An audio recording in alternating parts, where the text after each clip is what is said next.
మొట్టమొదటగా మనం తెలుసుకోవలసింది గురువు గురువే అని. గురువు యొక్క స్థానం భగవంతుని కంటే ఎక్కువైనది. ఎందుకంటే భగవంతుడు తనను తాను చూపించుకోలేడు, కానీ గురువు భగవంతుని కూడా చూపించగలడు. అందుకే బాబూజీ ఇలా అన్నారు, చావు పుట్టుకలు తప్ప మధ్యలో గురువు ఏమైనా చేయగలడు, కానీ దానికి తన గురువు అనుమతి గాని ప్రకృతి అనుమతి గాని అవసరం. అది దైవసూత్రంగా తెలుసుకోవాలి అని.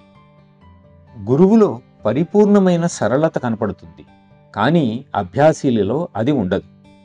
మీరేమిటో ఆయనకు తెలిసినా మిమ్మల్ని ఇష్టపడకపోవడం అంటూ ఉండదు.